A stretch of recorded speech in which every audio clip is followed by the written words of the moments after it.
Hey America, I'm Christopher Green. You're tuning into AMTV, Alternative Media Television. I have a very important, honest question that I want to pose to you, and I want to hear your honest response in the comment box below. In the case of Michael Brown, this tragic story of a 6'4" individual who happened to be African American, who was shot down by a cop who happened to be white, and has still not been formally investigated. There hasn't been a trial. There hasn't been any representation.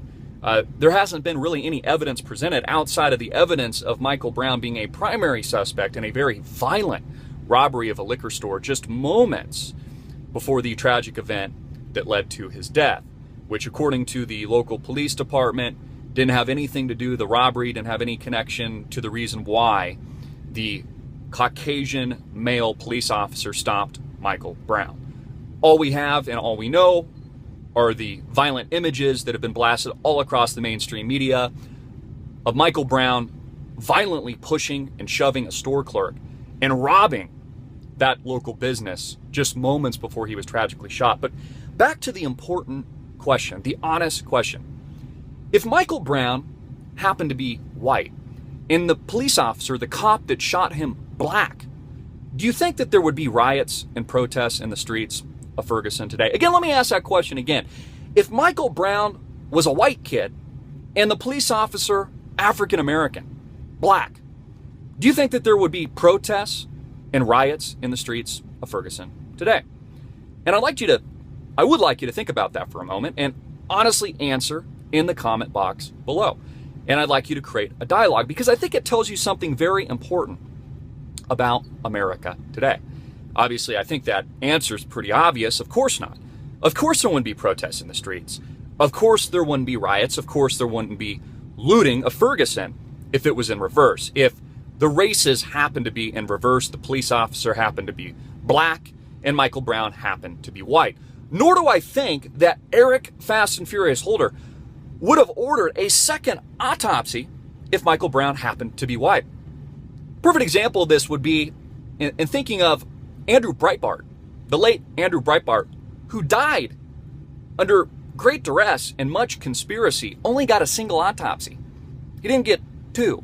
Remember, this was a guy who was going to bring about mounting evidence to incriminate the Obama administration. He didn't get a second autopsy ordered by Eric Holder. But in this case, Michael Brown does. And again, I go back to the question, America. If Michael Brown happened to be a white kid, a white man, a 6'4" individual, a very imposing figure who had just happened to violently rob a store clerk at a liquor store moments before he was tragically shot, and nobody's arguing that this event was a tragic occurrence, and the police officer happened to be black, would we still have Jesse Jackson and Reverend Al Sharpton out in the streets race baiting in defense of this white kid? And again, it says something about America today, because I think in America today, what we actually have in actuality is reverse discrimination on a number of levels.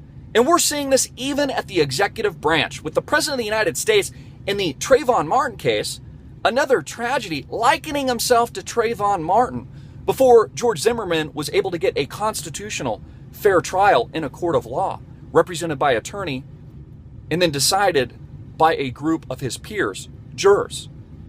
Again, I only see the double standard in the case of African Americans being shot and not in the reverse scenario with Caucasians who are shot on a regular basis in America today. In fact, African American kids aren't the only ones dying. In fact, Caucasian kids dying. We have Latino kids dying in the inner cities.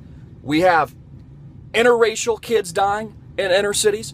We have people of all ages, sexes, races, religions, creeds, sexuality dying in the streets, especially in the inner city. I mean, take a look at Chicago, for example, where the President of the United States is from, as a case in point. But again, back to that very important question, folks. Do you think we would have riots, protests, looting in the streets of Ferguson if Michael Brown happened to be white? You all know the answer to that question. It is a stunning no. It is a stunning negative. And it says something about America today. It proves that what we have in America today is essentially, and in reality, reverse discrimination.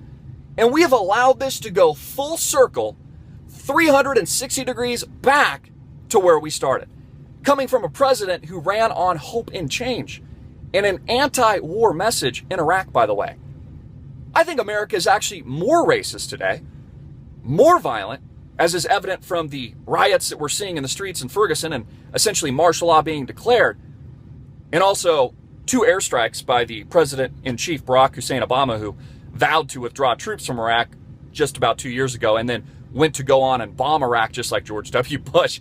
Things are worse in America today, not just in terms of racial divide, but reverse discrimination, in my opinion. I'd like to hear yours. Put it in the description box below, the comment box. I'm Christopher Green. Get it out everywhere, make it viral, and click the link below to support our sponsor.